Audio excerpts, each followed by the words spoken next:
Okay, I'm back. It's Job 34. Let's go ahead and jump into this. You ready?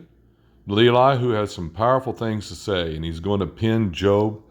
He's going to pin him pretty bad, but he needs to because Job needs to see this, and this really does shut Job up. Because Job doesn't have a word to say, because God's going to jump in right after Elihu and really going to give him a hard time. Why? Because as Elihu points out in verse 5, Job says, I am innocent, but God denies me justice. Although I am right, I am considered a liar. Although I am guiltless, his arrow inflicts an incurable wound.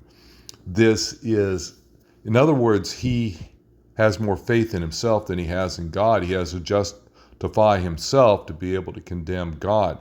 God is the one who's wrong. He's the one who's right. This is way sideways, and it's just way wrong. And Job isn't seeing it. He isn't seeing what he's doing, and he's not repenting of this. He's holding on to it. Elihu goes on to say, he keeps company with evildoers. He associates with the wicked, for he says there's no profit in trying to please God. And that's exactly what he's doing when he counts himself as good and God as evil. That's what the evil people do, wicked people do, is they incriminate God. And it's unthinkable that God would do wrong, that the Almighty would pervert justice. The creator of the universe, really? We're going to condemn him? What do we know? How in the world can we do this? If he were to withdraw his spirit, all humanity would perish altogether. Mankind would return to dust. He sustains us. He's intimately in touch with everything. Can someone who hates justice govern? Really? Are we going to discount? Are we going to condemn the creator of the universe to where, no, you can't judge your creation, even though you're sustaining it, even though you're intimately involved in it, even though you are so far beyond us, it isn't even funny. Okay? You can't do this, Job. This is what you're doing.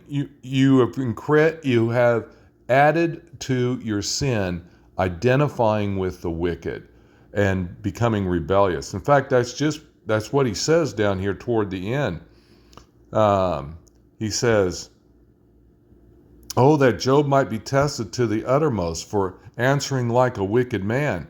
To his sin he adds rebellion. Scornfully he claps his hands among us and multiplies his words against God. Job, as the most righteous man on the earth, turned into a rebel, and pain did that to him. Now, he being the most righteous man on earth, if pain is able to do that to him, what is it able to do to us? This is something we need to consider, okay? We need to think about it.